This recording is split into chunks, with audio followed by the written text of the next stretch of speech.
Bom dia, meu querido irmão, que a paz do Senhor esteja contigo, amém? Que o Senhor te acompanhe em todos os seus passos, em nome de Jesus. Antes de começarmos o 7º dia, já sabe, já se inscreva no canal, dê o seu like, comente, compartilhe e ative o sininho. Uma sondagem útil. A fim de ajudar o que busca uma verdadeira fé em Jesus, eu devo lembrar-lhe da obra do Senhor Jesus no espaço e no lugar e ao invés dos pecadores. Porque Cristo, quando nós éramos ainda fracos, morreu a seu tempo pelos ímpios. Romanos 5:6. Carregando ele mesmo em seu corpo, sobre o madeiro, os nossos pecados. 1 Pedro 2:24. O Senhor fez cair sobre ele a iniquidade de nós todos. Isaías 53:6. Pois também Cristo morreu, uma única vez, pelos pecados, o justo pelos injustos, para conduzir-vos a Deus. 1 Pedro 3:18. Que o leitor fixe os seus olhos sobre uma declaração das Escrituras. Pelas suas chagas fomos sarados. Isaías 53:5. Deus aqui trata o pecado como uma doença e coloca diante de nós o caríssimo remédio que ele proveu. Eu peço seriamente a vocês a me seguirem em suas meditações por poucos minutos, enquanto trago diante de vocês as chagas do Senhor Jesus. O Senhor se resolveu a nos curar e por isso ele enviou seu único Filho, verdadeiro Deus de verdadeiro Deus, para que ele descesse a esse mundo e tomasse sobre si nossa natureza, para nos redimir. Ele viveu como homem entre os homens e, no devido tempo, depois de 30 anos ou mais de obediência, chegou o tempo em que ele nos faria o maior serviço de todos, qual seja tomar o nosso lugar e sofrer o castigo que nos traz a paz. Ele foi ao Getsêmani e lá, ao primeiro provar de nosso cálice amargo, ele suou grandes gotas de sangue. Ele foi diante de Pilatos e diante do tribunal de Herodes, e lá tomou pílulas de dor e escárnio em nosso lugar e local. Além de tudo, eles o colocaram numa cruz e o pregaram lá para morrer em nosso lugar. A palavra chagas é usada para deixar claros seus sofrimentos, tanto do corpo quanto da alma. Cristo por inteiro foi feito sacrifício por nós. Ele sofreu por inteiro. A respeito de seu corpo, participou com sua mente de um sofrimento que jamais poderá ser descrito. No início da paixão, quando ele enfaticamente sofreu ao invés de nós, ele estava em agonia e de seu tecido corporal um suor de sangue saiu copiosamente até cair no chão. É raríssimo que um homem sue sangue. Tem havido 1 ou 2 exemplos disso e a ele se seguiu morte quase imediata. Mas nosso Salvador viveu. Viveu depois de uma agonia que, para qualquer um, se mostraria fatal.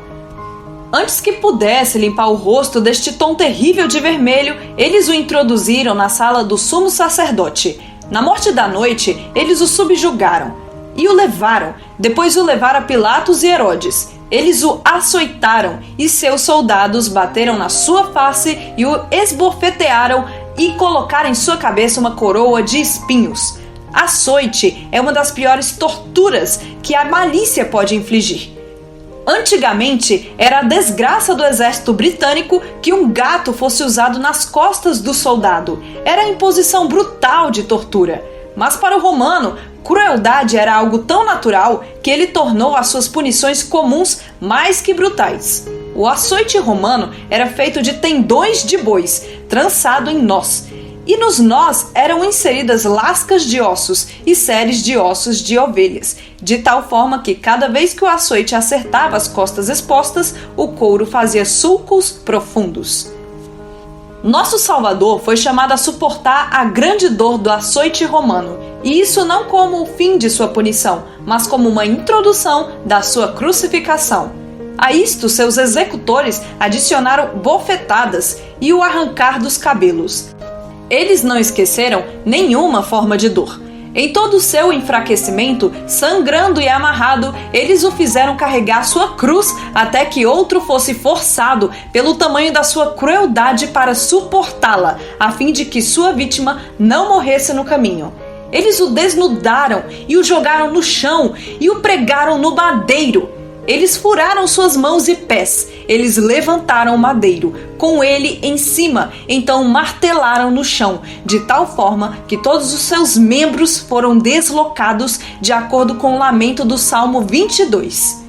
Derramei-me como água e todos os meus ossos se desconjunturaram.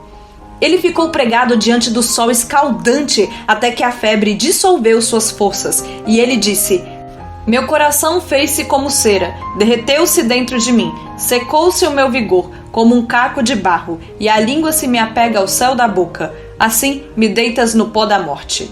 Ali ele ficou, um espetáculo para Deus e os homens. O peso de seu corpo era primeiro sustentado por seus pés, até que os cravos rasgaram através dos nervos ali. E então o chumbo doloroso começou a pesar em suas mãos, e rasgou as partes sensíveis de seu corpo. Como uma pequena ferida nas mãos lhe trouxe sofrer. Quão terrível deve ter sido o tormento causado pelo ferro arrastando e rasgando as partes delicadas de suas mãos e pés. Agora todas as formas de dor corporal estavam em seu corpo torturado. Tudo isso enquanto seus inimigos estavam em volta, apontando para ele em escárnio, derramando suas línguas em zombarias, brincando com suas orações e regozijando em seus sofrimentos. Ele clamou: tenho sede. E então eles deram vinagre misturado com fel.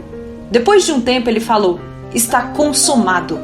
Ele suportou até o fim o pior sofrimento apontado e fez total vingança à justiça divina.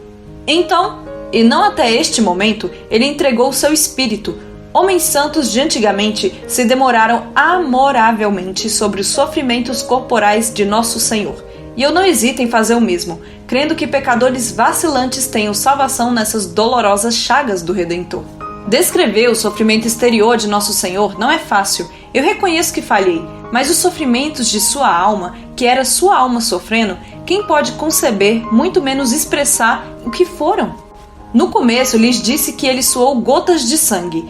Isso era seu coração rendendo seu córrego de vida à superfície pela terrível depressão de espírito que estava sobre ele. Ele disse: a minha alma está profundamente triste até a morte. A traição por Judas e a deserção dos 12 entristeceram nosso Senhor, mas o peso dos nossos pecados era a verdadeira pressão sobre seu coração. Nossa culpa era a principal oliveira que derramava sobre ele o orvalho de sua vida.